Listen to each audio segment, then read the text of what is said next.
Hi everyone, my name is Jessica Pinsky. I'm the Executive Director of Praxis Fiber Workshop, and I am here to lead you through your volunteer Indigo experience. Thank you so much for being part of this amazing project. We are so excited to start this program with all of you and welcome so many of you back from last year. This is an unbelievable experience. I hope that everyone will just kind of come in with an open mind and a big heart for this amazing process of growing natural indigo, learning about the history and using it, meeting Cleveland artists that are using natural indigo and why, local designers, talking about it from the plant perspective, from the environment perspective, from the history perspective, and all through these fun and cheerful weekly videos which will come into your inbox every Wednesday. So first I'm going to show you, this is what 200 kits of natural indigo seedlings that are ready to be planted look like. And I am standing on the property of the Praxis Digital Weaving Lab, and this is where everyone is coming to pick up your plants. So you'll come in this gravel driveway, don't worry about where you park. You have 3 days to pick up your kit, and when you come, you'll see that there's quite a few to choose from. If you come a little closer, I'm going to show you that there's two different kinds of things happening.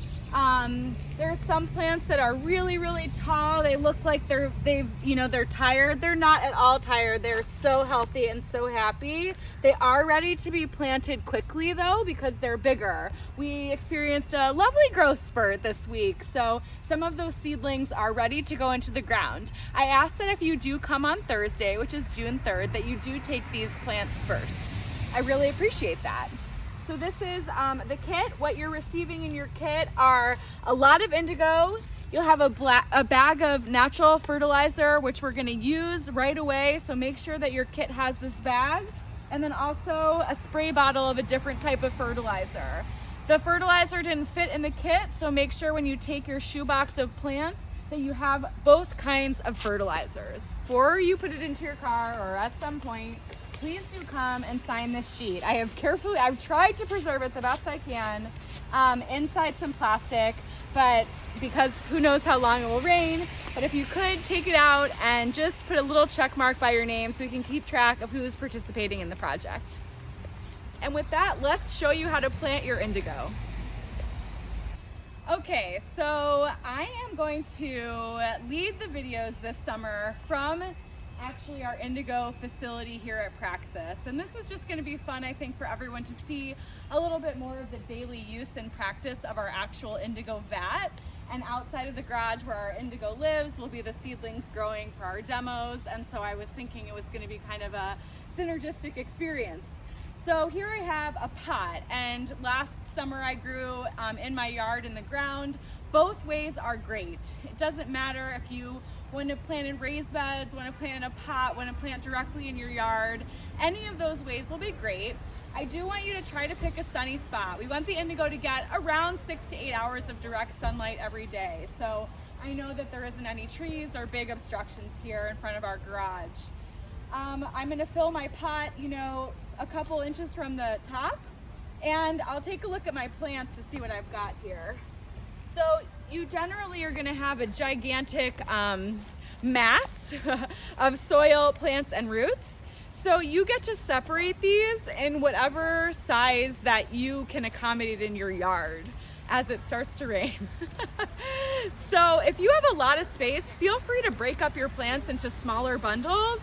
I would say maybe 12 nodes each, something that's kind of the size of this. Or if you have not that much space but really want to cram in all of your indigo, keep them in big bundles like this. Either way, they're going to be happy, they're going to grow, they're going to... I did choose some of the plants that were extra long, and you'll see that they have many nodes. And what a node means is this intersection on the stalk of the plant where multiple leaves are kind of sprouting off from the stem. So that's called a node. Anytime a node is buried underground, it's going to sprout roots and just make that plant basically more sturdy and happier. So if you get a shoebox of your kit on Friday or Saturday and you have smaller plants, you can plant directly straight into the earth. But for those of you who have the long guys, you're gonna come in, you're gonna dig out a hole or a space in your dirt. You can use a trowel or your hands, and you'll lay the indigo down on its side, just like this, so that the indigo is actually laying on its side down like it's getting tucked into bed.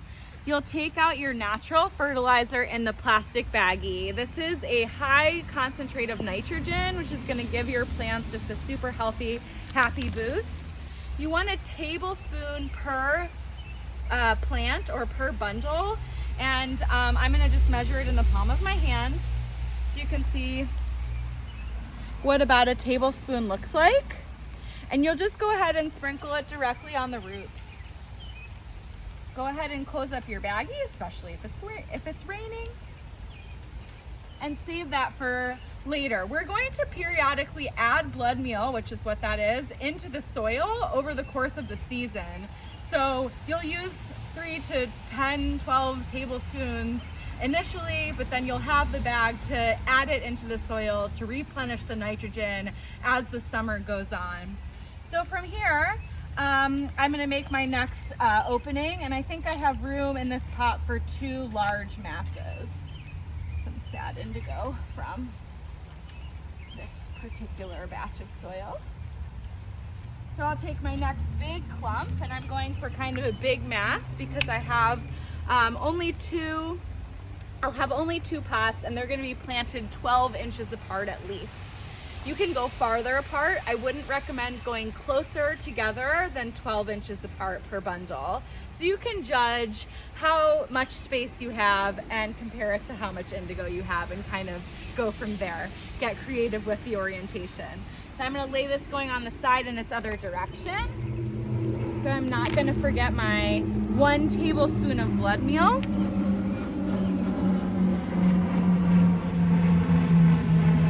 Now I'm going to use the soil, use my trowel or my hands to cover up almost all the way to the tip, and then kind of push the head of the plant up.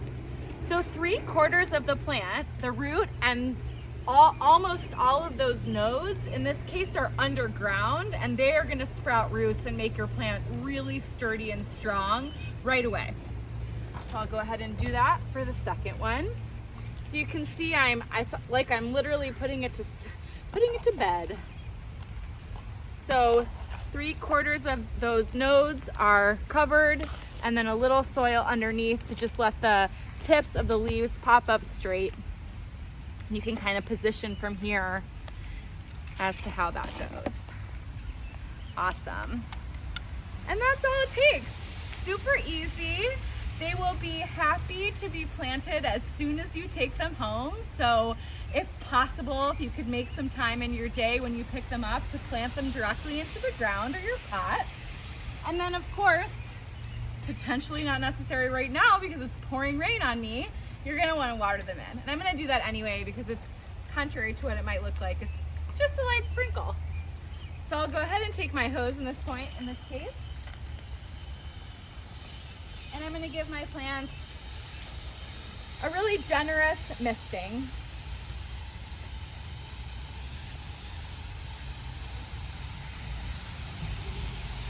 So I want to just watch your plants over the course of this first week. Watch the weather. If we're getting a lot of rain, you don't need to give your plants a lot of water, but in the beginning they'll be extra thirsty. I would say every other day, especially if we get some hot days, make sure you're staying on top of it, and the indigo will grow and be very thankful for you. Once you have your plants in the ground, I do ask that you just take a quick selfie of yourself with your plants in your yard and send that to me, and you can just reply to the email that I send you today, and I would love to make a compilation and start to generate energy in this amazing community that you have joined. Thank you so much, and talk to you next week.